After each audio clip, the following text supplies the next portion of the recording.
I've lived 1,000 lives. I've piloted 1,000 souls. I've killed and fought at night just for another role. This is the Happy Jacks RPG podcast, a roundtable discussion that's a mix of friendship, humor, unbridled enthusiasm, and tabletop RPG topics sent in from around the world. Just for another role.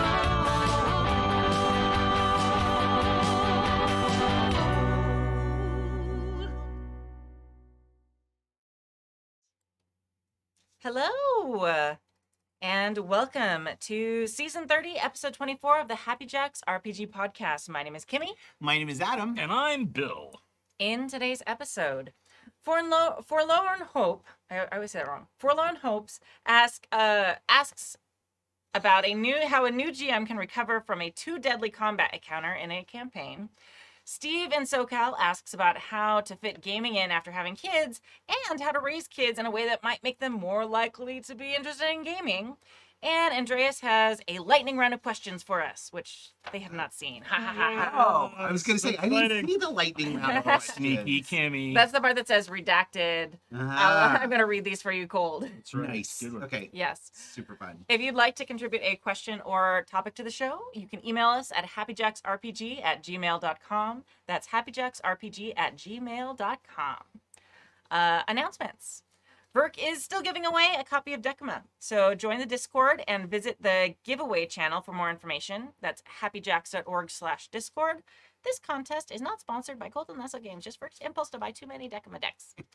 So, yeah. And actually, we also have a new, forum feature in the Discord that they've, rolled out in the last week. We've been trying it out, and it's working pretty well. So there's a couple channels in there that are a little bit of a...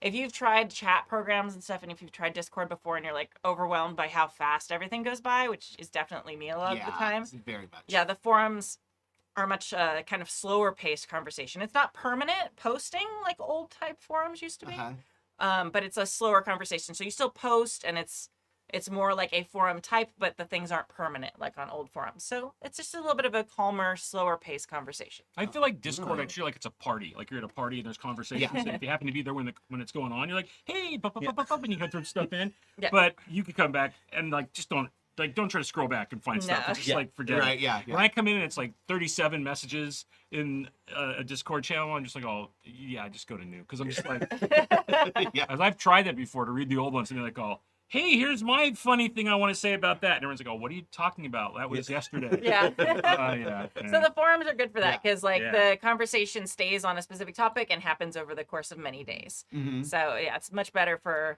that type of thing. Yeah. So You can just do what I do at a party and just walk up to people and just sort of awkwardly say, what are you talking about? yeah.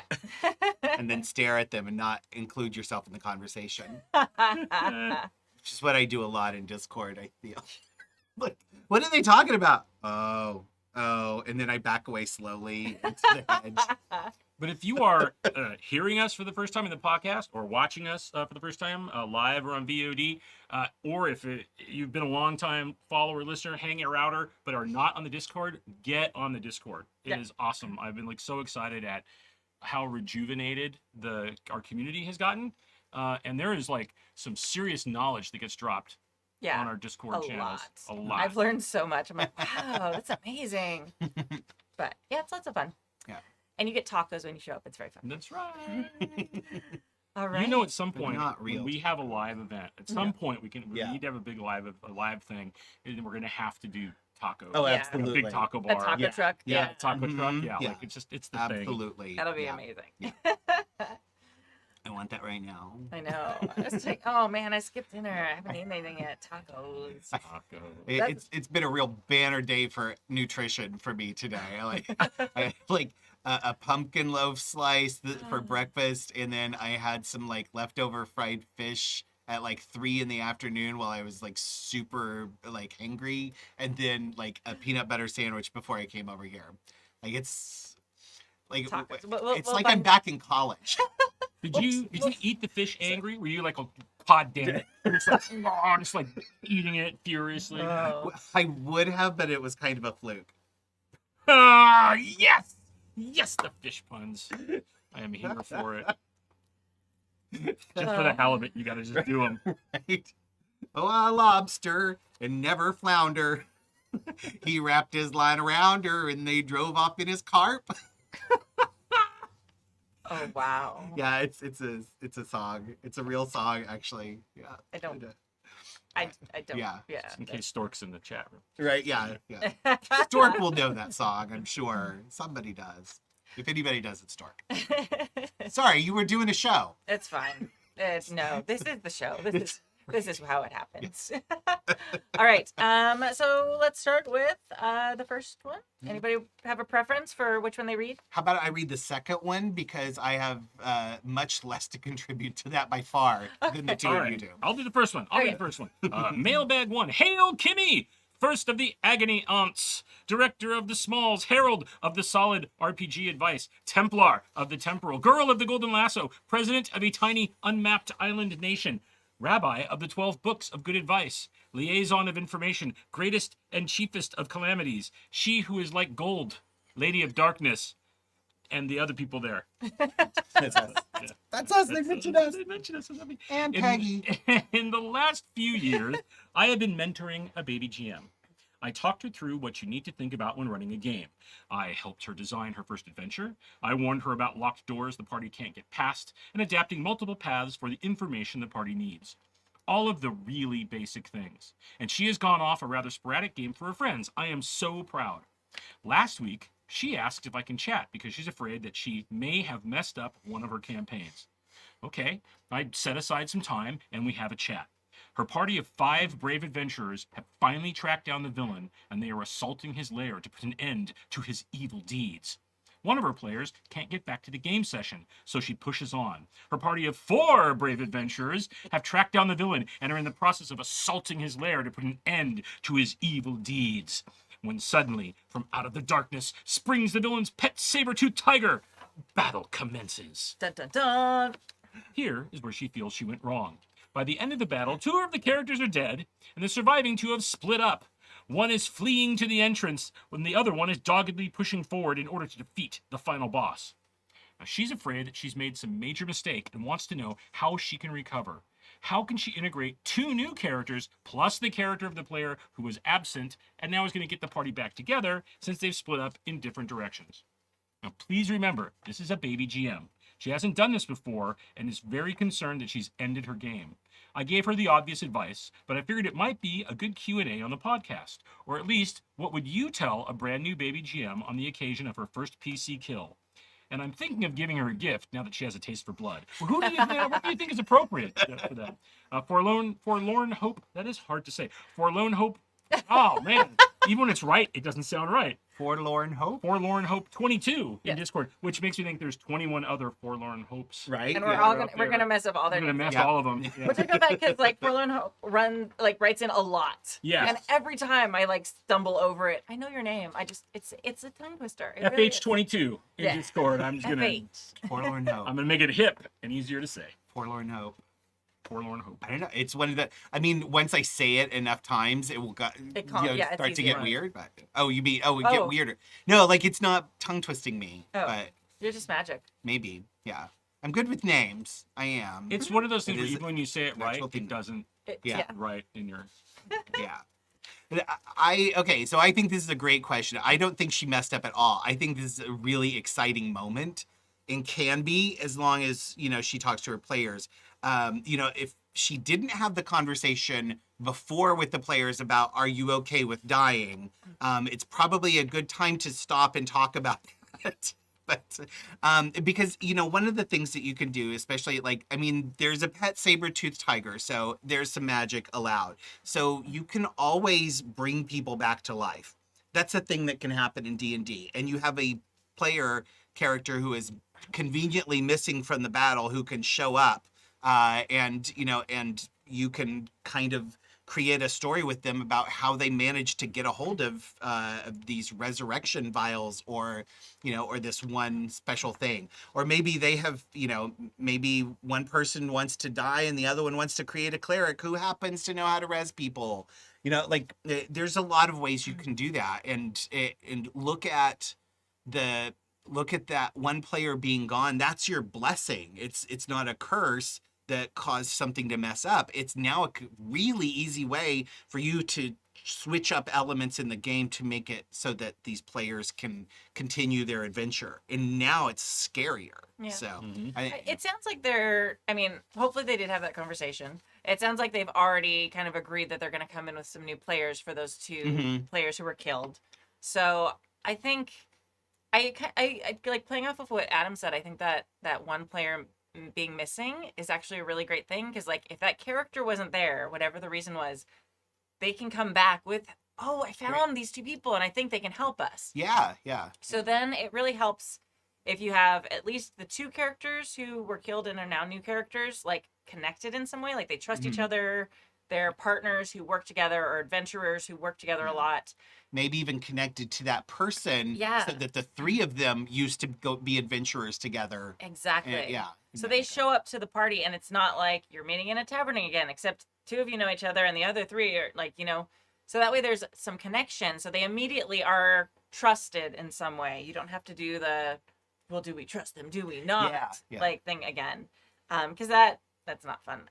I mean, maybe your players really like that, but having that connection and having a reason for them to come back with the person who is missing, like seamlessly brings them into the story. They have a reason for being there. They have a reason for being trusted, and they're just like, all right, you're here. Ta-da! And that makes sense. Yeah.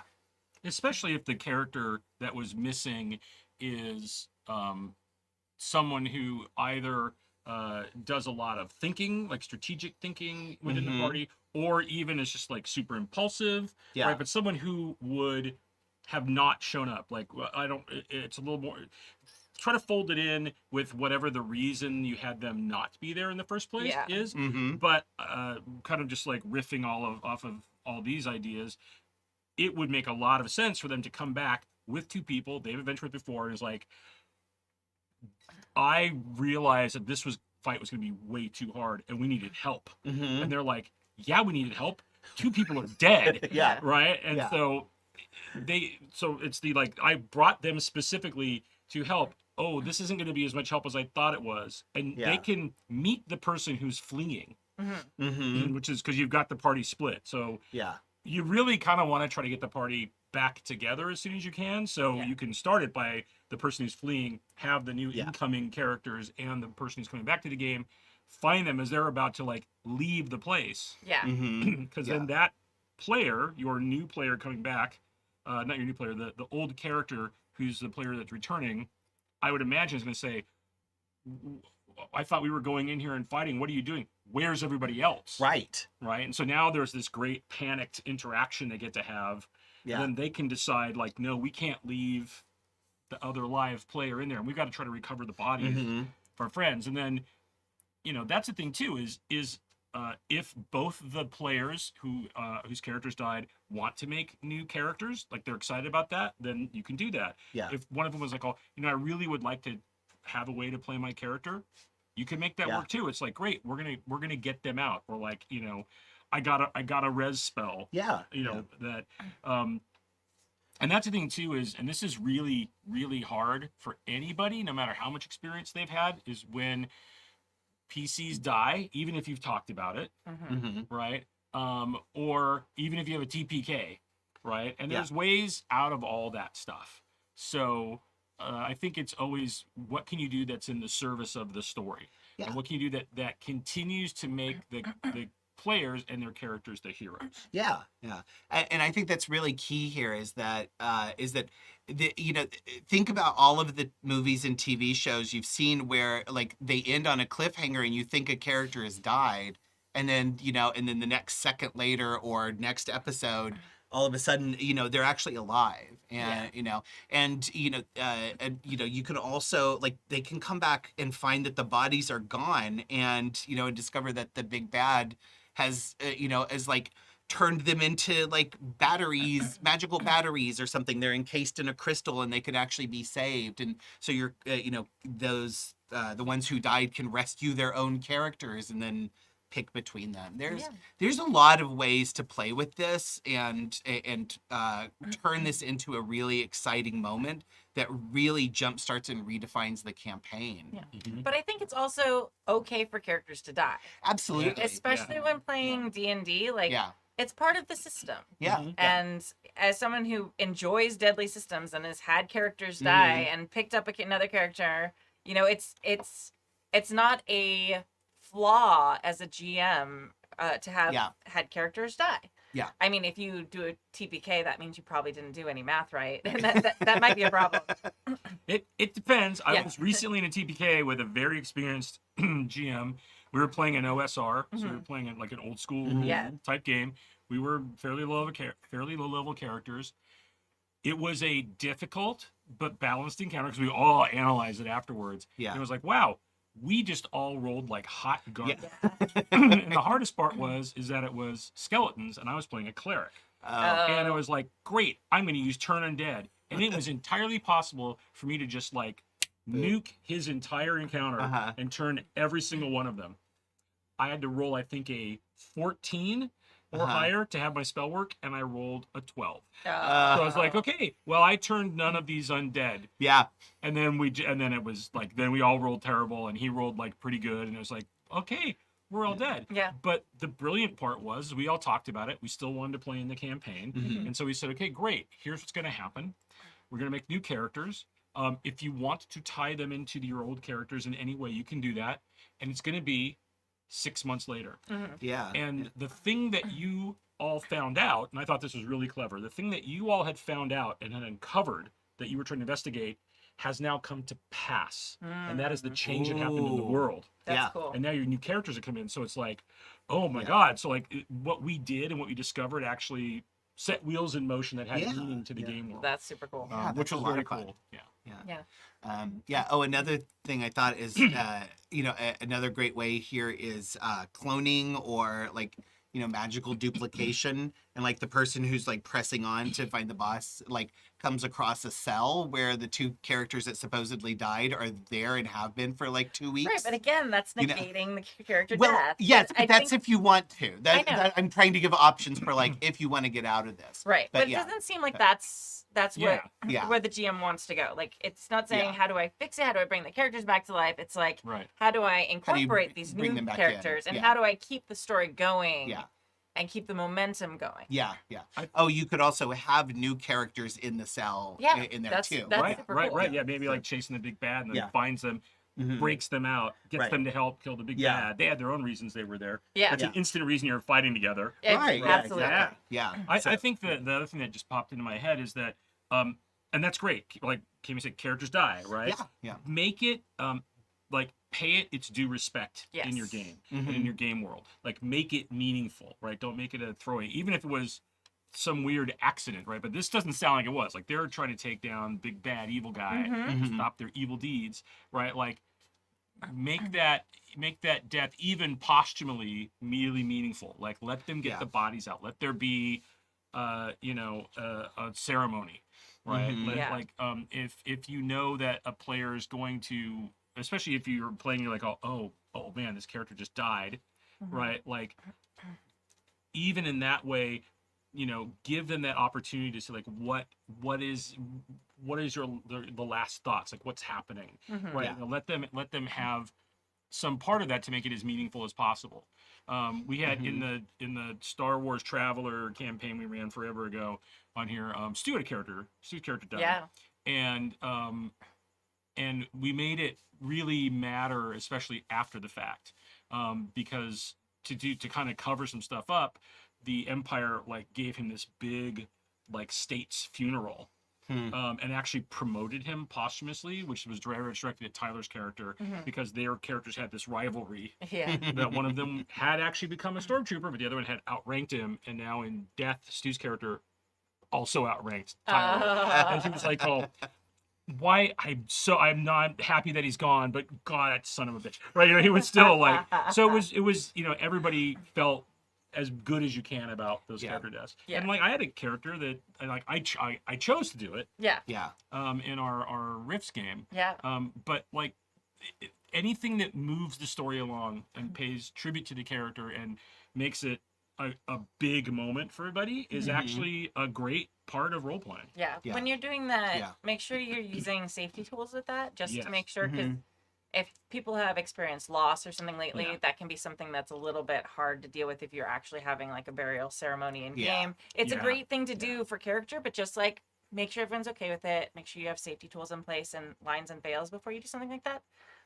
Yeah, thank you. That's, Yeah, that's a yeah. good point. Yeah. Yeah. But also something that's really great and like ties in with that is as you go through and you're in different places, just randomly, like they go into a tavern, hey, so and so, what in this tavern reminds you of, and then name the following character. Mhm. Yeah. And That's just great. little like Yeah. pokes here and there, because that's sort of how it happens when you lose somebody you care about. Like Yeah. you get Yeah. after, like once you get through the big mourning period, like every once in a while there'll just be a thing that like, oh, that reminds me of them, Yeah. and that makes you think about them. Like have that be something like sustaining in the campaign, and Yeah. the longer away it is, like do it less and less Mhm. often, Yeah. because there's kind of like that gradual like release of having someone present on your mind all the time. Right. Yeah. But it's a great little thing, and don't do it like, I mean, you can do it in big important moments, but it doesn't always have to be. Yeah.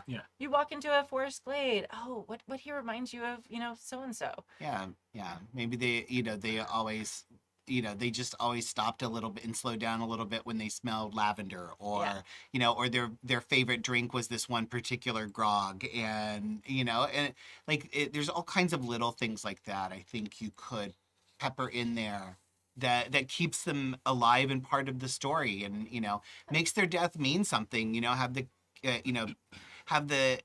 once the party is successful theoretically, and then they go back to town, and then like a couple of months later, maybe the town has erected some sort of monument to those yeah. two characters because they know what they did for them, and so there's I think doing things like that really help turn death of a character into something that's interesting and meaningful, as opposed to just, well, they're gone.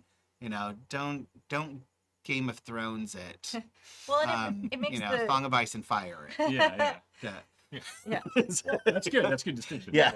It also makes the campaign feel real and lived in, Yeah. because you have this this lore now that is part of the greater story of this world, not just the story of these characters. Yeah. And it just the history is what makes a really great world building experience feel real. Yeah. And it's like that feeling of weight of time, and that little things like that really add to that. Mm-hmm. I think one of the things I want to just make sure, at least I address really specifically, is like, what would you tell them on the occasion of your first PC kill? And we kind of talked around it, right? But just really specifically, like it's okay. It's a part of the game. Yeah. Again, hopefully you talked about it in session 0. I think another thing is really important, and it sounds like you've probably already done this, but like check in with your player, Yeah. right? Like Yeah. this is as potentially a traumatic time as is for you, because it's the first time it's happened. This may be the first time they've had a character die, Right. right? And so kind of be on the same page with them, and if it's a great thing to work out with them how they want to honor that character. Yes. Yeah. Right, like that doesn't have to fall on you to come up with like some great idea, right? They might have a like, oh, what would be really meaningful for me if this happened, Yeah. Yeah. right? And then incorporate that into the game. Yeah. One thing that I have never done it as a GM, but I've read about it and stuff. Sometimes, especially it seems to be something specific with D&D, because you can die in D&D. But some DMs I've heard of having like characters actually write out like a little will, like what they'd like to Oh, have. interesting. And then if their character dies, they pull it out and it's just like in their character's pocket or something like that. And then the party knows kind of like, this is how we celebrate that, the end of their life. Right. Yeah. Which is kind of a cool, but a little morbid, but like also like an interesting thing to do. And I think it's a really interesting like character exercise. Yeah. Like at the beginning of your campaign when you're just coming up with your character, and maybe that changes. Right. Like maybe you're like, oh, I want to be sent back to be buried with, my people. But then maybe you bond with these people that's like, okay, this is my family now. I want to be buried wherever these people are. Maybe I don't want to be buried at all. Maybe I want to be, released in, whatever it is. Yeah, yeah. Deliver my final words or something Yeah. to, a family member, a loved one, a lover, or the king they served for a year. Being able to do something like that can be a really great hook into your next campaign, and and builds on that story, Right. and now you've got a good reason for all of your characters to have to go to this other area where there's all kinds of new dangers to face. Yeah. But yeah, I think that's the main thing. And I think you're right, Bill. Don't put this all on yourself as the GM. The thing that matters is that everybody is having fun, including you and the players who lost a character. So decide what's going to be the most fun for all of you, and go with that. And if you have trouble making sense of it, figure out a way to make sense of it, and just let it happen. It's better to keep going and enjoy the story with each other than it is to try and stick to some sort of make believe hard cold fact. It's all make believe, so you can make up the retconned fact. Retconning is not the big horrible thing that people think it is. Except in comic books, and then it's just really annoying. Yes, don't do it in comic books. Yeah. There's one last little thing. And just interestingly, I went down the YouTube rabbit hole last night, and I can't remember who it was, because that's what happens when I watch YouTube. It's 1:30 in the morning, and I'm like, I just watched a bunch of really cool stuff that I will remember, but not who said it. Yeah. Right. And one is a guy was giving GM tips, and he was talking about this thing he does, which is called a red envelope. And he has scenarios that he writes out if a TPK occurs. Oh. And what he does is and he said it happens, there was a TPK that happened. He's like, so I plot a red envelope. And I was like, would you like to continue the story with these characters? Don't answer now, think about it, and we'll talk about it next week. And so then everybody has a chance to talk about it. And if they do, he has basically a Deus Machina inside the cool. envelope, you all awaken. He gives examples you all awaken. You're groggy, your heads are muzzy. You see the face of an elderly cleric above you in white robes, and basically they've been brought back. Yeah. Right. And the cleric then says, don't worry about it. I'm sure the church will have plenty to do with a group of adventurers that you can pay us back. Yeah. Right. And so now it's get ready, because I got a whole bunch of new story plot stuff. Right. Yeah. I'm gonna load on top of you, but you've brought the party back. You've made the TPK interesting. Yeah. Right. And now they're like, oh man, now we're in service to these guys that brought us back. Why did they bring us back? It's this whole new onion of mystery, right? Yeah. And I thought that was just a really clever idea. If people were like, man, I really liked my character. I really wish there was a way that didn't break our reality in this game to do that. What? Oh, here it is. Oh. You want to try? I think interesting. the great thing about that too is it gives choice. Yes, because it's totally player choice. Yeah, because I think it's really important that you don't just bring back characters, because sometimes people are kind of glad their character died, or they really thought it was a great ending for them, or so just automatically bringing characters back to life without checking at the players is also a big no-no. Yeah. 100%. He talks about that, and I didn't want Cal to live in our group. It was such a perfect ending. It was made perfect sense. Super reason he did it, and it was everyone was fighting me too in the moment. They're like, I actually don't think Sam's character's gonna die. You don't have to. So I'm like, oh no, this is exactly what he would do. Yeah. And I'm like, and I'll do something else. But it was no, this is a moment that helps makes the story make sense. Yeah. Yeah, absolutely. So that's 100%. Don't just do it. Yeah. Yeah. It's not always a favor. Sometimes people like having that, even if it's not a huge epic death, maybe sometimes it just fits the character really well. Right. Yeah. And I had to let it go. Yeah. Is it too? can you do Buffy stuff's not a spoiler at this point, right? Buffy? No, God, that's fine. Yeah, that's a man that would made me think of. Yeah. Uh-huh. Why did you bring me back? Yeah. Like, Oh, no. like I'm super angry that you brought me back yeah. to life, right? Yeah. Like, like Yeah. that can happen. Yeah, when she gets resurrected and she's mad about it, she's like, Yeah. I'm finally Right. in heaven and chill. And everyone's Right. like, oh. Yeah. Oh yeah. Or Yeah. Supernatural fans who didn't stop before that last 5 seconds of the season 5 finale. So Supernatural fans, you know what I'm talking about. Or Footage- Supernatural, yeah. or Supernatural fans who didn't stop and not ever watch the very, very last episode. I never did. I was Right. like, I was like, oh, I heard about this. Nope, I'm ending on the Oh, episode. You watched all the way to like season, what is it, 17? Yep. And didn't watch the final episode? Okay, so this is a little bit of a tangent, so we're Okay. going down this. All right, okay. this whole, but we also have to think about what is the best gift. So this will give Yeah. us a little stalling Yeah. time. So Supernatural, because it's got like 19 seasons, it's a great gift to give somebody. Yeah. So No. But okay, so there's like 2 last episodes of Supernatural.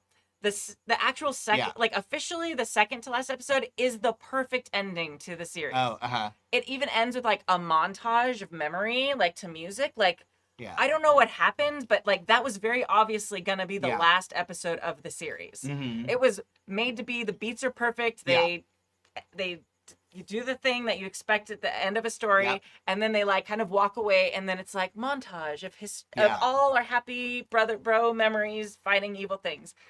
And then there's another episode. And Yeah. I heard what happened in that last episode, and everybody hates it. It's terrible. So I was just like, nope. Oh, wow. I'm just gonna stick with this cool, Yeah. like made sense, like perfect ending with the montage and them walking in down the road in the distance. I'm not Yeah. gonna go into the awfulness and the ridiculousness that some executive or something tacked on because they wanted one more episode or Right? something. Yeah. I don't know what happened, Yeah. but But well, in like I only made it through like season 11, but I always tell people like if you want, you know, yeah. I tell people if you want a perfect story, watch the first 5 seasons of Supernatural, and then you'll know the moment I'm talking about. In the finale of the final episode, there's it's like a natural end, and you're like, oh wow, that was so phenomenal, so good, and then the camera will start pulling out. Stop it right there. Don't see what the camera pulls out to, and it is the perfect 5 seasons of television. But if you watch that pull out, you're gonna be screwed for another 12 years. yeah, you're gonna have to watch another like Yeah. 12 seasons of That, this. that tells me 2 things. One, never pull out. 2, I'm gonna watch those first 5 seasons. Yeah. I have not watched Supernatural because I've been intimidated by the fact that it's 19 effing seasons. Oh, I'm yeah. a completionist. Yeah. Right. So I'm like, oh, I'm gonna watch. I'm in. Yeah. Right. Here we go. Let's get for the ride. I did that recently with NYPD Blue. Oh. It's 13 seasons. Yeah. And it is amazing, but is a work of its time. Yeah. And boy, is there a lot of like misogynistic, Oh, yeah. like Yeah. LGBTQ, Yeah, total like, it's propaganda. super Oh, God, rock yeah. propaganda. Yeah. It's really rough, but it's also got brilliant character arcs, Mm-hmm. right? But I got to like season 11. It's like going, Ugh. oh man, I'm digging it, but I can't. Oh, the last.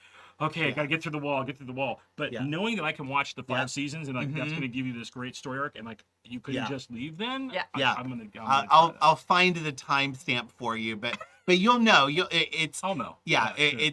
There's a perfect scene, and then there's a window, and the camera starts pulling out, and you're like, well, that's the end, and like just stop it right there. Like, And it's space bar. It Yeah. basically Yeah. becomes one of those shows that they can't believe they're still on the air. yeah, Right. Yeah. And they're just like, what? Okay. yeah. And That's some whole other podcast. Yeah, that's a that whole would be- nother thing. That would be like shows that got to a certain point and should have ended, Mhm. and they knew they should have ended, and in fact, sometimes anticipated they were ending. yes, And then stuff happened Yeah. afterwards, and they're Yeah. like, "Oh crap, what are we Yeah. gonna do?" Yeah. Like Buffy, Babylon 5, like Oh, all these mhm. shows. Where you're like, "Oh, Yeah. Yeah. oh, Yeah. So, yeah. gifts." Okay. gifts for a new baby GM who got her first taste Yeah. of blood. I say GM screen. If they already have one, like get them a nice one. But GM screen, like it's great for keeping the secrets you need to keep, so you don't have a total party kill unless you want it to happen. Maybe.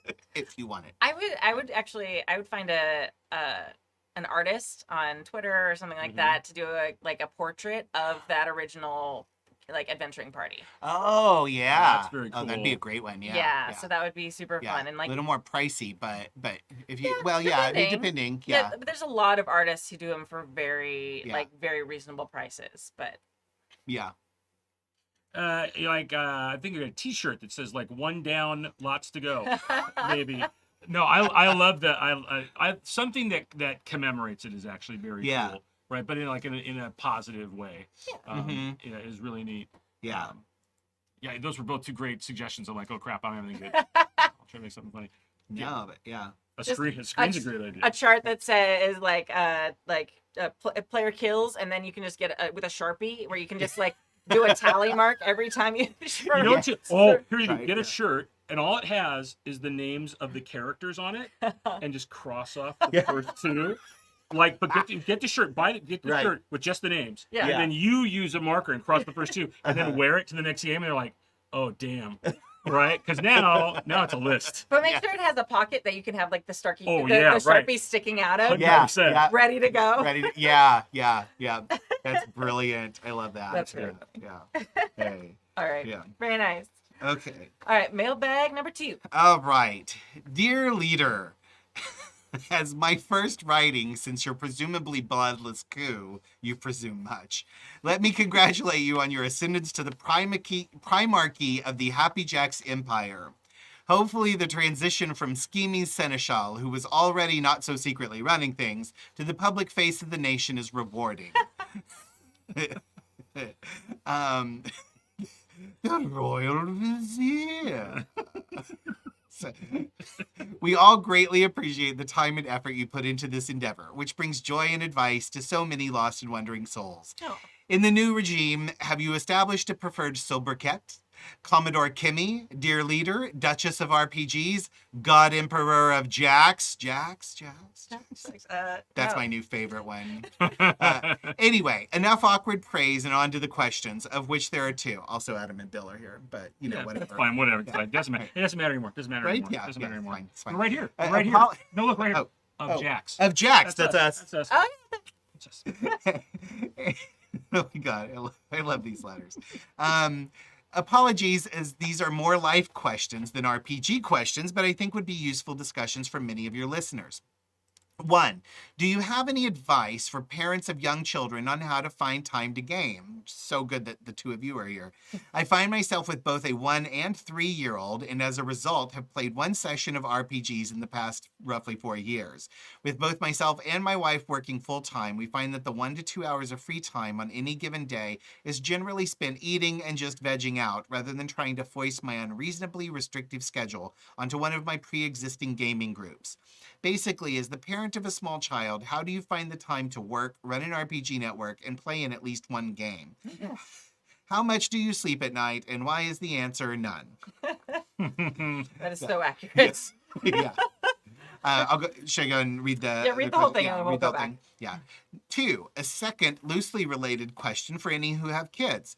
Do you have any tips and tricks on how to raise them with a sense of wonder and whimsy? Obviously, we can't control who our children are and what they'll like, etc., but I worry that I'm failing as a parent and or missing key opportunities to set my daughters up to follow the footsteps of Stork's daughter, who is awesome. Yeah, that's a Can high bar. I don't specifically recall what, if anything, my parents did, which made me latch on to RPGs, myth, fantasy, sci-fi, etc., but would love tips. I've considered things like making fairy doors to install in my daughter's closets and or out in the garden. Yeah. But also don't want the inevitable breakdown when they realize that Santa, Tooth Fairy, elves, Easter Bunny, Mickey Mouse aren't real. What? Wait, what? Spoiler alert. Yeah. What? Thanks for the many years worth of efforts for all on the Happy Jacks team. Steve in SoCal, the Grimace if I ever get around to joining the Discord. Yes, join the Discord. Discord. Join it. Yeah. Those are very good. Yeah, these are really great questions, and I'm glad the 2 of you are here because my children have 4 feet, so I do not have the same issue with this. Although I will give I will give my brief answer to number one, which is make friends with people who actually like kids, because I will go play with my friends who have kids and have their kids running around screaming, and it's totally fine because they're awesome. And then my answer to number two would, well, make sure that they're queer and in a gifted and talented program. And if you can, get them ADHD or anxiety, which if they're queer and in gifted and talented, they'll get anyway. So that's how that's what worked for me. Yeah. Target. Oh, yeah, right? Yeah. Okay, so Sorry, that was experts, the take shot it- of the arrow going. That was the sound of the arrow going through my heart. With that Right. very, very astute, accurate aim there. Yeah. Yeah, so experts right here. Right, so- These, if anybody knows these answers, it's you two. So scheduling. Yeah, I don't sleep a lot. I also squeeze every minute out of every day. So generally, my lunch break is me walking my students to lunch, running back to my classroom as quickly as I can, editing Happy Jack stuff for my 35 minutes of lunch until I have to head back down and pick up my class to start teaching them again, or whatever it happens to be that day, Starscape, whatever I'm working on. I think the thing that's worked for me, and I'm lucky enough that I have a partner who's helping me to raise my child. We just have our times, and we have a schedule where, okay, I have Wednesday nights and I have Friday nights, and he has Tuesday nights and then a chunk of Saturday where it's my job to take care of Laurelyn and entertain her however I see fit. And sometimes we don't use that time. There have been times where, we're not doing a show Friday or whatever, and then it's family time. But having that designated time for us both to be adults and do our own thing, because we both have creative endeavors that are different but similar, that has really helped. And that was not something we had at first, and we eventually figured that out, because parenting is half just trying stuff and seeing if it's successful. So that's been something that's been really key, and it sounds like you might have a partner, so that's very helpful. It's much harder if you're a single parent, and I totally acknowledge that as someone who was raised by a single parent. I don't know how she did that. But that's something that's been really key in allowing my gaming to continue. Also being very communicative with my gaming groups, and being hey, so this is how it goes. My number one priority is this child. Anything wrong with this?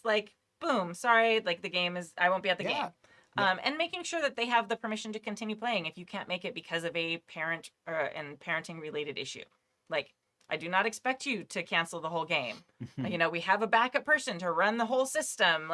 If I can't make it because she doesn't feel well, or we have an emergency, or whatever happens, because wild stuff happens. So just having this is plan A, having it blocked out, and then having plan B and contingencies, and making it very clear to everyone that is not their responsibility to stop playing for your parenting. Phil. I think our experiences are similar but different in some key ways. Yeah. At our house, Elspeth is, and I will just say this, is kind of the primary child raiser. I think that even when you work very hard to share the load, your kids are gonna pick somebody, and they're I really want it, and it's our kiddo goes to Elspeth for comfort and love and and everything, and not that we don't have that, but with Dada it's play, let's play, let's do this, right? There's grooves he gets into. We definitely keep a schedule, right? Schedule just for having kids is super important. But in that we work out where if one of us is gaming or doing something social, it's hey, this is when, Dad's got his game meeting, because he understands meetings because of the work from home during COVID for the last couple of years, right? So it's and sometimes it'll even be, if we're not streaming, if I'm playing in somebody's home game, or it's something that's recorded for podcasts where I know they're going to edit, then it's you can come in if you want, that's totally fine. And everybody has to kind of understand that, right? It's I have a son. He likes to see me. He's gonna maybe run in, right? If it's something where we're streaming, right, and it's I can't have that interruption, then I just tell him, and he's 6 now, so he gets it mostly. You can't come in. Yeah. I think the hard part is when the schedule changes. Yeah. If I'll use the streaming game as an example, we had a couple of weeks where we started 30 minutes later and ran 30 minutes later. Mm-hmm. So it was still the same amount of time, but I wasn't done at 3:30 like I usually am. I was done at 4. So Yeah. 3:30 rolled around and he's like, on my door, Dada, Dada, Yeah. Dada, play Dada, right? And also was like, it's different. I can hear her, right? And I'm muted and everything. I'm just like smiling at the camera while the chaos goes on in the background. But then that was all cool.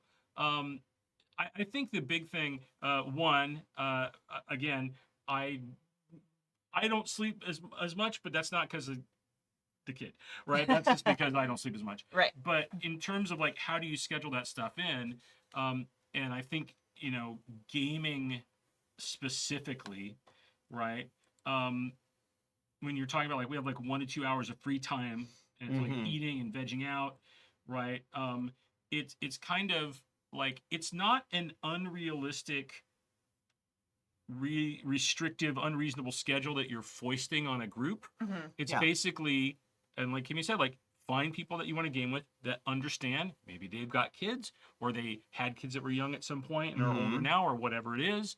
Or like Adam, or like, I'll come over and I don't care if your kid runs around. Sounds great. Yeah. Woo, can't wait to play. Right? They can help me. You can roll my dice. Right? Yeah. Yeah, exactly. And just say like, look, I'd love to play. This is kind of my time slot I can play. The home game that I'm running right now, and Elspeth is in, right, is after the kid goes to bed. Yeah. And it's a 2-hour window. Yeah. And we play 2 hours a week. Right. And it's very different because like I think in home games and at one shots of cons, like this 3 or 4 hour thing is in our head. Yeah. And it's interesting. I have to DM differently, knowing that I've got 2 hours to get through stuff. Yeah. But it makes it very possible. Right. And I will say, as far as the tired thing, like that's gonna happen. Like acknowledge it to yourself, acknowledge the people you play with, right? In the game that we're playing, there's 3 out of 5 people are parents with little kids. Yeah. And it's like, like last night we had our game and everybody was exhausted. And man, they got on the Zoom call and everybody was like, oh, hey, how's it going? I'm like, how's everybody doing tonight? Yeah, bro, let's play some D&D, man. Everybody's super wiped out. And it's just like, okay, this is going to be a very chill RP session. We're going to spend the first 15 minutes catching up because we had a week off. Like, just incorporate it into whatever you want to do. Yeah. Right? And acknowledge the fact that you want to play, you want to keep doing the RPGs, but at the same time, it's got to layer into everything else. And you will find that the vast majority of people, at least I think, are going to understand that. Yeah. Yeah. And if I No, go can ahead. just jump in real quick on that, as from that perspective, as somebody who has a lot of friends with kids, and I do this on purpose because I love kids. Like, you have kids, let's be friends. It's for people who are gaming with you, like they just have to kind of get used to, like, this is just going to be slightly different. And and especially like you were saying with the no more 4 to 6 hour sessions, you just don't do that. And I think you'll find that your true friends, the people who are really with you because they want to be with you, they want to play with you because you're their friend, they will make adjustments and they'll be fine with it even if they don't have kids. And if they don't, then that's fine. Like bye, see ya. I think everybody loses some friends when they get married or when they have kids, or when they sometimes, like, when they lose a parent, or there's all kinds of reasons that people might end up going out of your life. And maybe there are people in your gaming group that you're just not, they just can't handle the difference of you having a kid now, and they're gonna gravitate away from your life, and that's fine. And bless them and cherish the memories and let them go. And but I think most of the people in your life, you'll probably find they are willing to make those kinds of changes in order to keep hanging out with you. Yeah. And hopefully to also get to know and hang out with your daughters.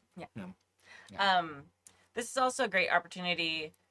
One, it's very helpful for me now that the studio is here and that we play here. Yeah. So if you're playing with people in person, I would suggest finding a way for them to play at your house, because that's that much less time that you're spending. Like, I do not have to spend 40 minutes driving to, Stu's house in traffic, Yeah. which should be a 15-minute drive, but it's Right. like 40 minutes on Fridays, especially. So that's 40 more minutes I get to spend with my daughter every Friday night. So that's been a huge change. That's really been really great. Yeah. And I come out here, it's about her bedtime. So I kiss her, and then, my partner gets her ready for bed and puts her to sleep. So having things at your house, while it may seem like, oh, this is going to be harder, can actually save a lot of that time for you. That obviously depends on your setup. If you're in a small apartment or something, that can be more difficult. But it was really great. Like, during the pandemic, a lot of people kept coming over because I didn't want to leave, especially when she was a brand new baby. Yeah. And people were coming over and we were playing in my backyard. So if you have an outdoor space, like be creative. You don't have to play around a table always. We had a great time playing around a fire pit and all these things. And usually when we got here, we would get a little bit of a show. Like, Laura Lynn would tell us her new words that she's learned or her new dance moves. Yeah. And honestly, like, I got to know Laura Lynn a lot more than I would have otherwise if we hadn't been doing that in-person game here. Yeah. And, so for me, it's enriched my life because Laura Lynn is a part of my life now. And, And it enriched her life because she realized there were more than 4 people on the earth. Right. Yeah. Having been born in the very first month of the pandemic in Right. 2020, Oh, she's yeah. like, and she started every week, she'd be like, friends coming? Friends? It was like, game night was like her big night to shine. We doubled the number of people she believed existed. The first session, she was just like, what? They look like Mama and Dada, but aren't Mama and Dada. But the other thing too, if you are gaming online, you try and use time zones to your advantage. So you can, because like Bill was suggesting we game after kids go to bed, which is generally a little later than a lot of people want to start a game. Depending where you are, we're kind of boned with that in Pacific's time zone because everybody's asleep already when we get there. Yeah. But it may be we would find people to play with in Hawaii, and it wouldn't be quite so late for them. Right. Stuff like that. So be creative like that if you're looking for people to game with online. That can be a great Depends thing on your schedule too. Like, I'm playing in a streaming game right now with everybody else is on the East Coast. Yeah. But I have my schedule's flexible enough right now where I take a long lunch and I play from 1:30 to 3:30. So the upside of that is because the kid is in first grade now, he doesn't get home until 2:30. So it's only an hour where it's like, okay, you're gonna hang out with mom and do your reading or something or watch a show or whatever it is. And then here I am. Yeah. Yeah. Right. Interestingly, I think the other component of it is because I don't know from your email is if both you and your partner are gamers, Yes. right? If you are, right, then like have alternate times where it's like, oh, you know what, you should go play your game on Tuesday, and I'm gonna go play my game on Friday or whatever it is, and the other one, Trade off. right? We'll spend time with the kiddo, right? And it's because sometimes, and again, it depends on your mileage may vary, but it's actually easier for our son if we're not there than if we're there and inaccessible. Yeah. Right. So like I'm learning that it's harder if I'm in an online game and in my kind of office area at home and he knows I'm there and wants to hang out and can't get to me, rather than like then right now when I'm on the show, it's like I'm just not at home. So Elspeth puts him to bed and I kiss him before I leave and there you go. And so it's kind of whatever works with your child as well. Yeah. But And this is all really great stuff. Like not just for having children. Excuse me. A lot of people are caring for parents or family members, things like that. So there's a lot of these life things that get in the way that you have to find a way to schedule around. Yeah. I think the most important thing though, and I dealt with this when I first had Laura Lynn, I had a lot of like postpartum depression and things like that. Not nearly as drastic as a lot of people who give birth suffer, but I was just desperate to like do anything that wasn't taking care of Laura Lynn. I loved her. She was my absolute star. Every moment of every day was her And then it was like, oh God, I would do anything to talk to an adult. Yeah. And especially because it was during the pandemic, because so nobody Yeah. was seeing anything. Yep. That's understandable, but also in the long run, you do have to do those things. Don't feel guilty for doing those things, Right. but also realize that you won't ever get the time back. And that's if you're caring for elderly adults or you're, a partner or any of those things, whatever you're trying to manage with life, like that should definitely come before the gaming. Even if you want the gaming to come first and you miss the gaming, like gaming is amazing, but I would never trade gaming, even as much as I love gaming, and my life is very centered around gaming, but I would trade all that in a heartbeat if it was something that was really coming between me and being a good parent, and if I thought that was the case. So make sure that while you're pursuing your hobbies and the things that you love, that you're being realistic and prioritizing correctly. Yeah. This announcement has been brought to you by There's the other part of the question, which I love. Oh my God. Some of the stuff that I'm they've stealing that even idea. put in there. Right, which is great. But it is really interesting, like with a sense for us, I will say, and I will make it an us.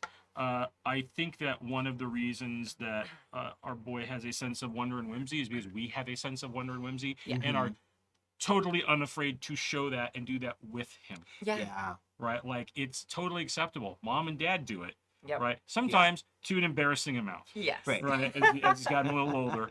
But he's just latched onto that. Yeah. Like, he and it's also, a lot of this too is when you're doing an involved parenting thing and as the kids get old enough to start like engaging in entertainment media, they're starting to watch things, or the books you read them. Like even with the start with the books you read them books that are filled with wonder and whimsy. Yeah. Right. And if you're like us around our house and you like doing voices, you give the character voices, right? And so they get to start learning that that's a thing where there's what a funny little character and those things. Yeah. And then when they start watching shows, like kind of guide them away from the I'm trying to sell you toys dreck and push them more towards the look at these shows that are like so full of like wondrous creatures and whimsical storylines.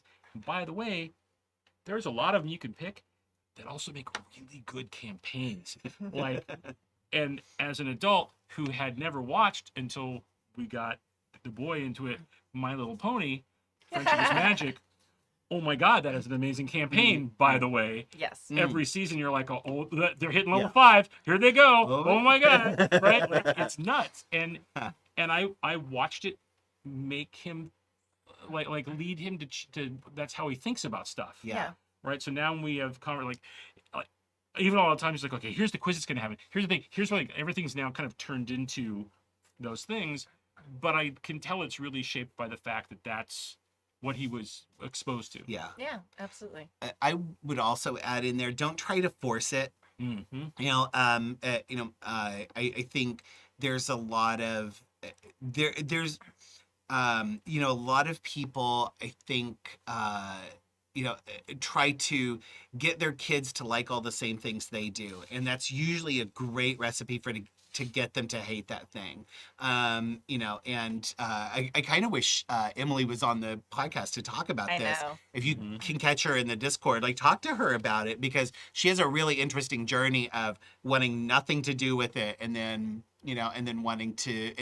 coming to it on her own and learning to love it that way. And I think Allie, Stu's daughter, has had a similar kind of experience where she did not care, and then like completely without Stu's knowledge joined the D&D club at school. Yeah. And so it's like you're not gonna get them to like all this stuff just because you like it, but allow them to explore whatever is going to trigger their imagination. And my parents were so mundane. My parents are the muggles of all muggles, and but they always encouraged me to enjoy the things that I enjoyed, and they let me watch Star Trek and and get a comic book subscription, and and also like check out books, read books, let them read whatever book triggers their fancy at the library, because that sense of wonder and whimsy is, I think it's instilled by being allowed to explore it. Yeah. And and while my parents were very repressive in a lot of ways with me, they never stifled my imagination or my interest in artistic things. And this was also during Satanic Panic. Like I had some of terrible fights with my family because I was playing D&D and they blamed my bad moods on that. And I'm like, I'm 13 and my brother is 15. D&D has nothing to do with it. I was going to be this awful no matter what. But they, they always encouraged me like, oh, you want to take art class? Take art class. You want to check out this weird giant 600-page science fiction book from the library? Okay. So, let them do what they're going to get into, and they will, even if they don't end up liking the geek stuff that you do, they will still learn to enjoy their own personal whimsy and curiosity, and that's more important than them actually going into the things that you like, is letting them develop their own tastes. Yeah, absolutely.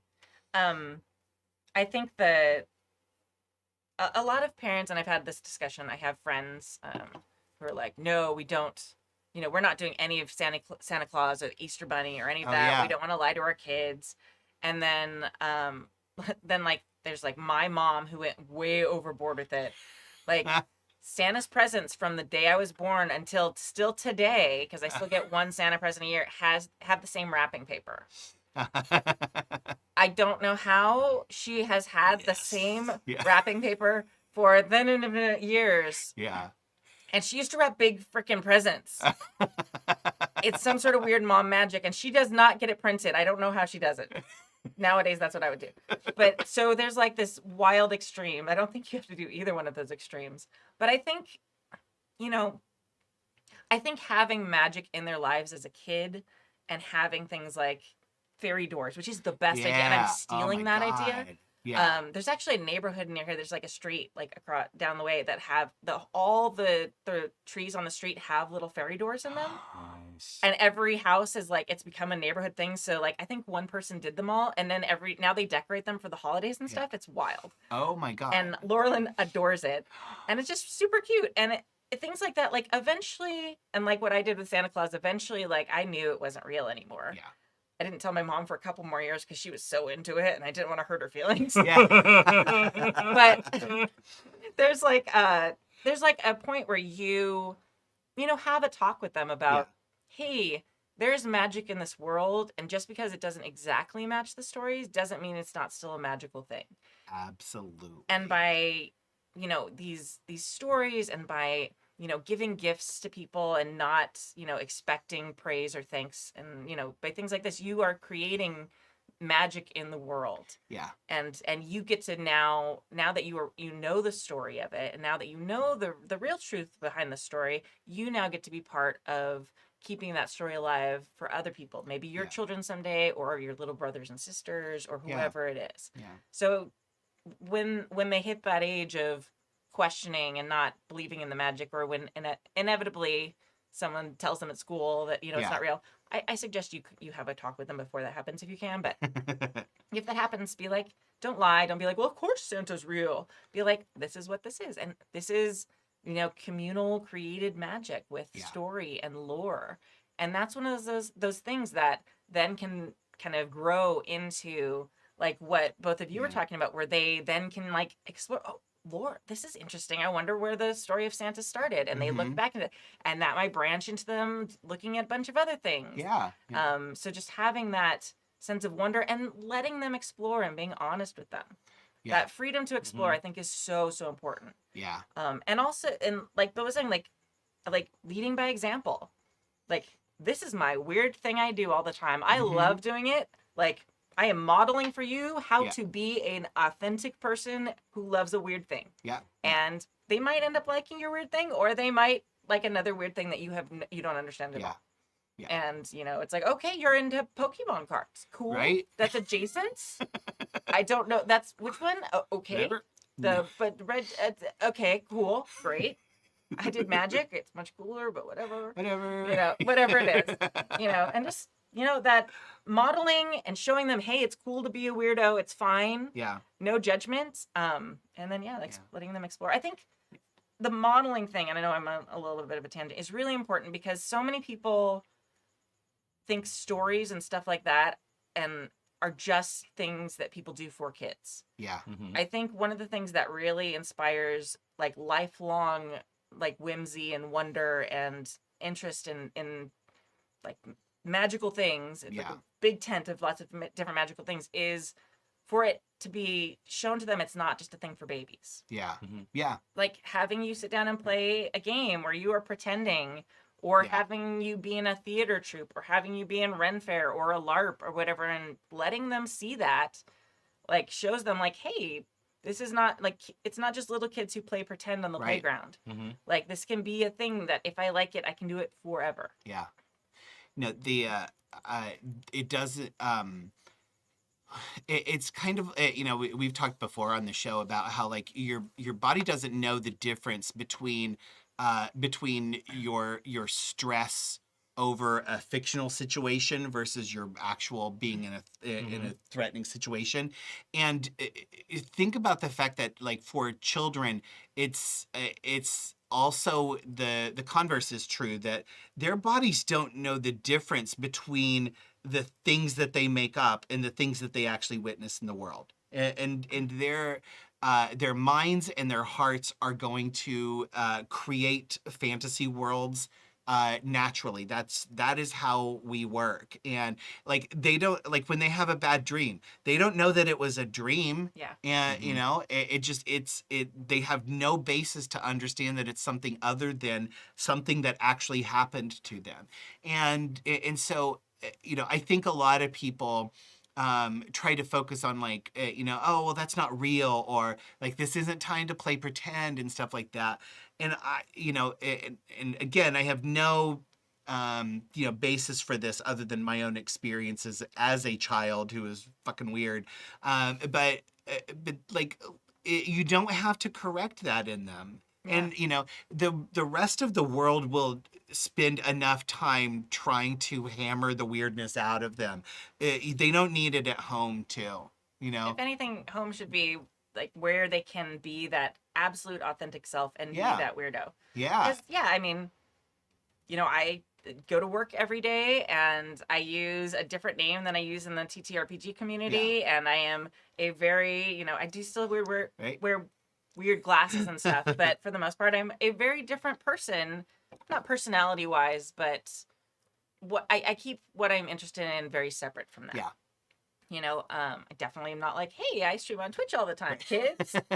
Like, that's not a thing. Yeah. Give me a like and a follow. Yeah. Oh my gosh. please no. Yeah. So like as adults we do that. We compartmentalize our interests and things like Yeah. that. So it's great to model that too, and like Mhm. realizing, hey, like there are places and times, and maybe, rambling about your D&D group to your boss may not be the best choice. Maybe it is. Maybe it will get you a raise, who knows? Depends on your thing. But but seeing like home should be that place where they can just be Yeah. themselves, no matter what that is. And they should know that no matter what they're into, like you're gonna be there, and that will give them that freedom to be authentic and to try these weird things and to be happy that you have little fairy doors, which is Yeah. the best my idea. God. I'm so doing that. Oh my God. Yeah. Oh I'm my like God, planning I know. where they're gonna go. I know. If you have a plan for how you'd make them, please write in another email. I- You can just say not for show. I would totally help you with this project, so let me know. Do Like it. we will paint them up. Yeah. Oh my God. Over? Yeah. Oh my Yeah. gosh. Yeah. It's gonna be so cute. Yeah. I'll post pictures. Yeah, I'll help distract her while you put them up, or or I'll We'll put just have them to up do it while in the you middle of distract. the night. Oh right, yeah. Oh, duh. And then she'll yeah. wake up the next morning and look, Yeah. the fairies moved in. And for randomly, Yeah, Uncle Adam yeah. will be here for Right. breakfast. Yep. Right. And the fairies moved in. Yeah. It's amazing. Yeah. It's so good.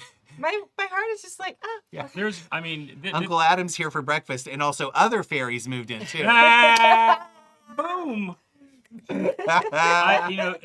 From a long play thing, and Dave's long play Oh my God, it's is brilliant. unbelievable. Oh yeah.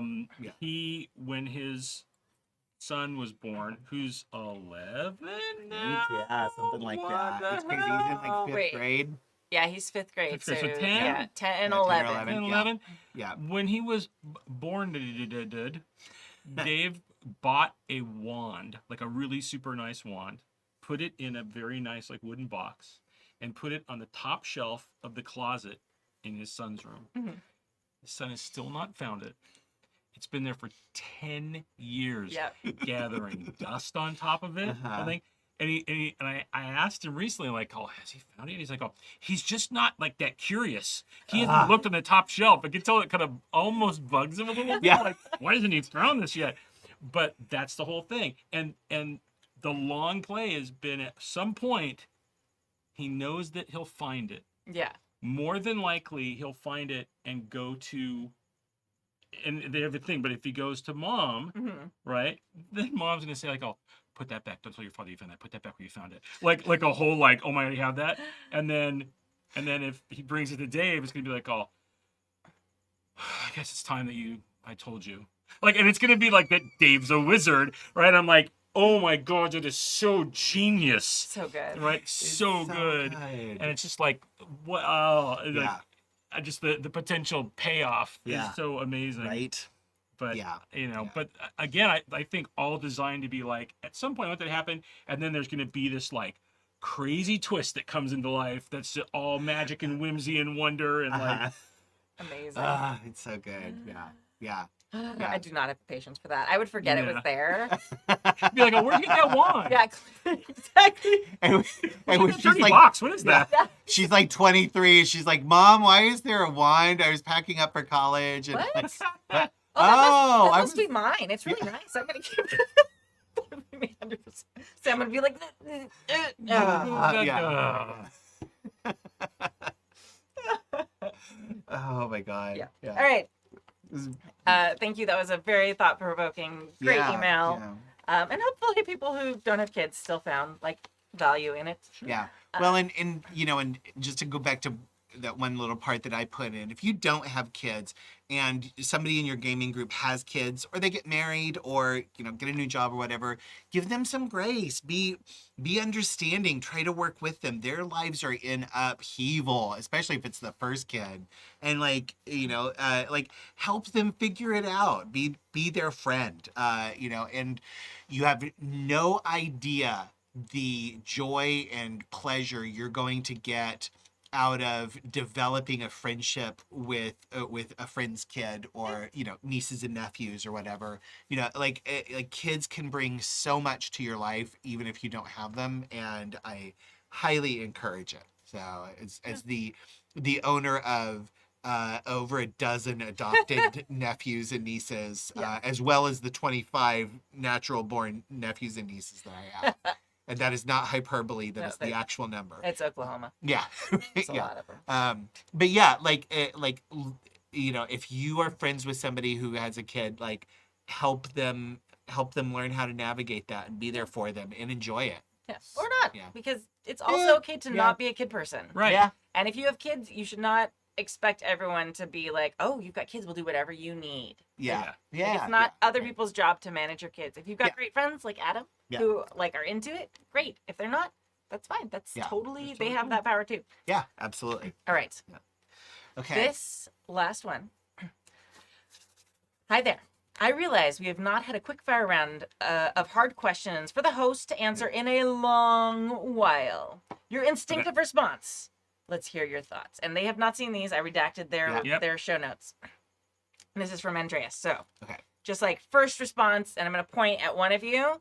Okay. And you have to answer that one first. Okay. Okay. First question. There's 10 of them. Okay.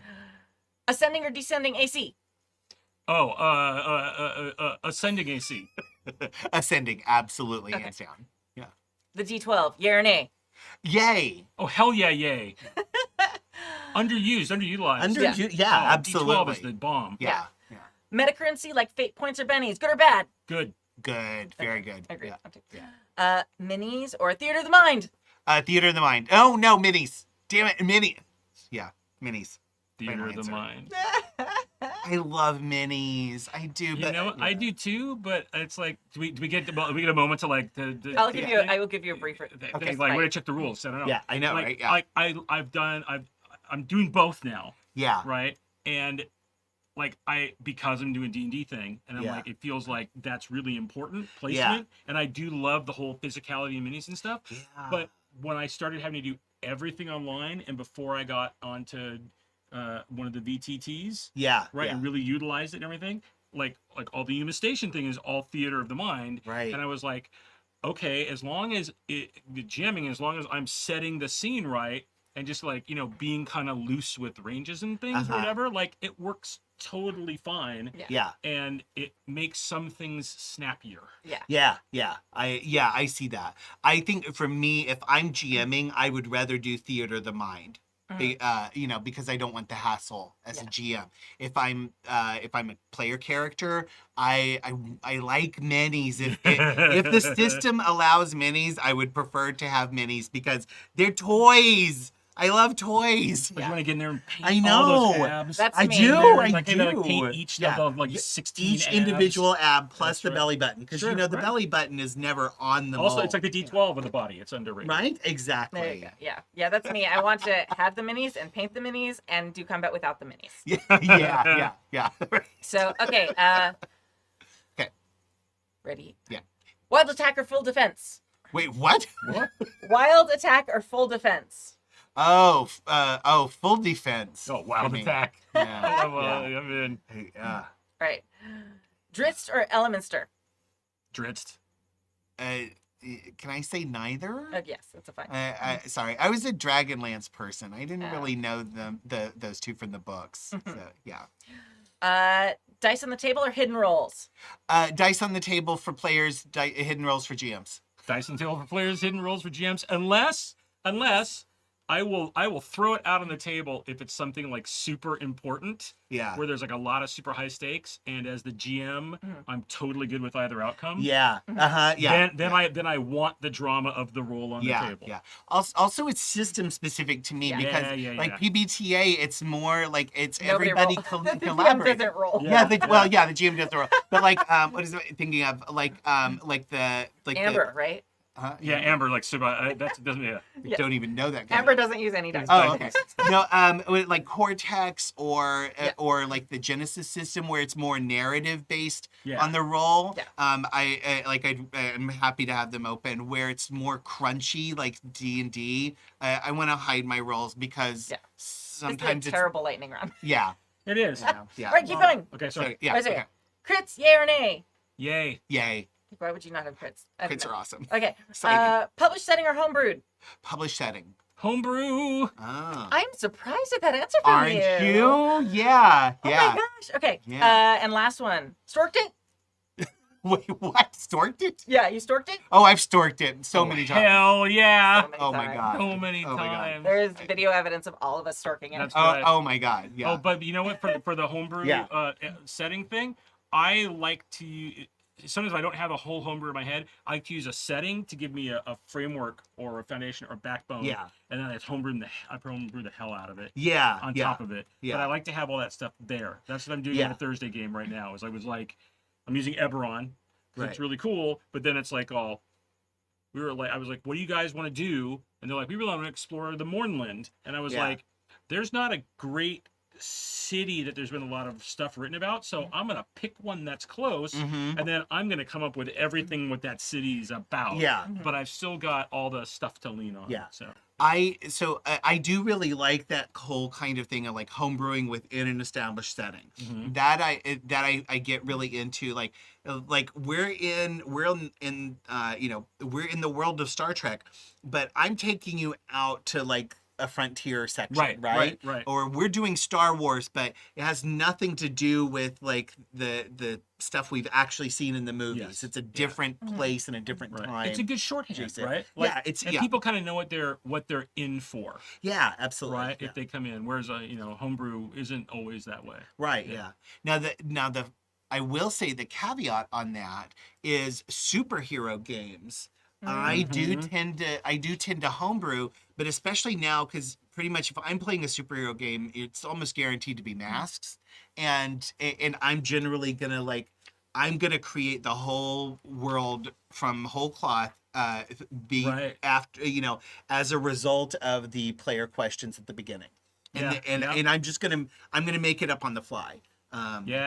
I do that. I do a lot too. Like, that's really interesting. Superhero. Like, I'm interested to see what Marvel does with their new system coming out. But I don't know if I really want to run like a Marvel campaign It's Yeah. terrible. because everybody's got. Oh yeah. No. It's so bad. Oh, It's oh. so bad. Oh, Yeah. Okay. So, the thing, and we've Okay. talked about this on the podcast before, so I'm sorry to like bore listeners with my bitching about this again. But yeah, you want to roll on the dice. The best roll you can get 6, 1, is a 6, 6, right? 1, and a 6, and Oh. it just feels so Okay. campy and like Yeah. not even like interesting. It's just like someone was like, "Hey, Yeah. this will be great. This will be great," and you're just like, "What?"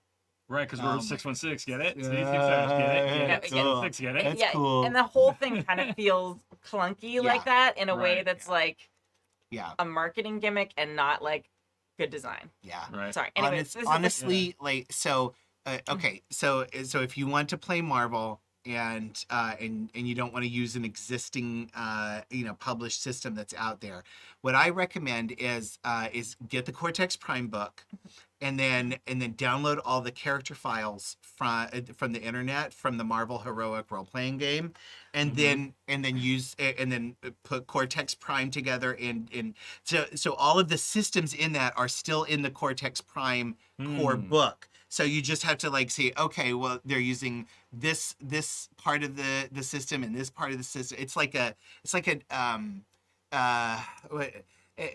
choose your own adventure system, it's Cortex Prime as a book. it's a buffet. It's not a game system. It's a buffet system. and trust me, the green beans are not good. You think they're going to be good, and then you're like, oh no, these are horrible. Yeah, skip that part. Yeah, do not get one of everything that's in that book. You have to pick a couple of things and piece them together. But if you get all of those character files from the Heroic role-playing game, they're all online, as well as a bunch of homebrew ones. And then you can see from those, oh, here are the components from Cortex Prime that I need to pull out of this book to use for this game. And just play that. And I only say that because it's so hard to get those books anymore. I have them, and I will never let them go because Marvel burned all the ones that they could get a hold of. I'm for sure. Yeah, we had this conversation like a month ago, and Oh. I said that it was brought to my attention, I think by Erica Odd, that there's actually a Marvel Heroic role-playing system that is out and allowed, and it just has the Marvel part serial numbers filed off of it, so it's Right. the same game, Yeah. and it's Right. out and published right now. It just isn't Marvel anymore. Right. Yeah. Right, like you get Yeah. to play Badger, who goes Yeah. like snack, and you get to Well, play. you can like, still you make know. the same characters. Like Right, if you're yeah, playing in your yeah. home game and you Right. want to be Captain America, you can still totally do that. Right. But yeah. it's just not. He's not on the Yeah, cover Yeah, anymore. and that's Yeah. the thing is like in superhero games, I want to make a hero and play my hero and do Yeah. my hero's journey. Yeah. Yeah. Right. And even when I did a lot of champions and I was GMing a lot of Mm-hmm. champions, like in one big home game I ran back in the days, we I started with everybody's heroes showed up, and it was this big massive event. It was all these heroes had shown up for this dedication for Guardian, who's the big hero, and she knows who there was. And the first thing that happens is this massive giant robot attacks and kills pretty much all the known heroes. And so now it's what are we gonna do? And so it's all the B team heroes have to step up. So now basically the government acting as a patron takes the player characters and is we're going to give you whatever resources you need because we're screwed. Yeah. Right. And it was a really interesting That's campaign awesome. because they got thrown into okay, here's a bunch of stuff we're not going to worry about. Yeah. Where is your headquarters? How do you get around Right. places that if you can't get there from your superpowers or whatever it was? Yeah. But then they had this massive mystery to solve is where did this robot come from? Right. Who built it? What villains were behind it? this whole Yeah, thing. yeah. But that was like all because nobody wants. You want to be you. Make Yeah, a cool, yeah. make a cool hero. Right, Yeah. yeah. And All I right. know I've talked. Oh, Oh, good. I- we just I've- have to wrap up soon. Oh, okay. I've talked about this before, so I won't go into great detail. But Necessary Evil, which is a Savage World setting, is phenomenal. It's very similar to that. It's basically there's an alien invasion, and they trick all the heroes into getting together and then kill them. And so it's the villains who have to like fight off the alien invasion. It's a great story. Really wanna play that. Yeah.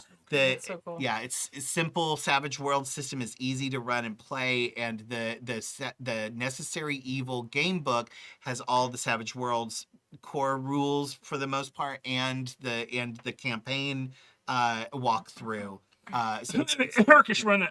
oh my God, This yeah, one, yeah. She's It's- running I think a couple different games in October. So Yeah. it's exciting. Oh, awesome. Yeah, if you join the Discord, there's a lot of people who are running games in there. So. Mhm. Yeah, yeah. All right. Hey. Are we good? So We're good. good. Yeah. Okay. I know we could talk forever, but Yeah. all right. Thank you for joining us for season 30, episode 24 of the Happy Jacks RPG podcast. My name is Kimmy. My name is Adam. I'm Bill. And thank you to our chat mod, James V, and to our amazing patrons who keep us ad-free and independent.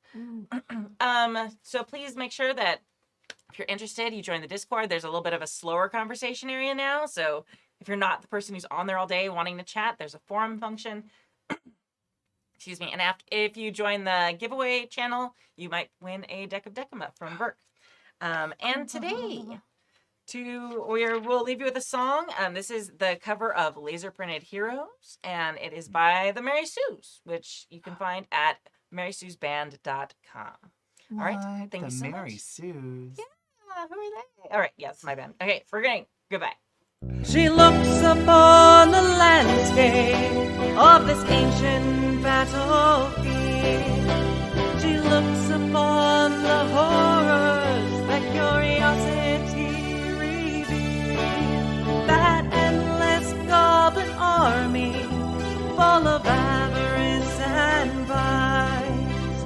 She gently calms her battle steed as she reaches for her dice. And she's a laser-printed hero, a figure cast in lead.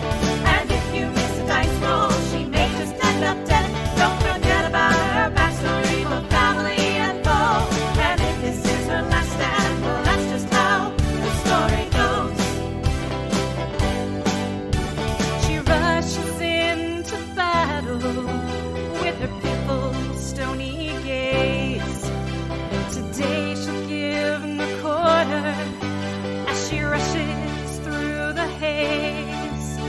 She spurs her great horse forward as she wades amongst the horde. She leaves a trail of corpses with her trusty +3 sword. And she's a laser-printed hero, no prisoners shall she take, 'cause she's deep into her battle range, a role you didn't make.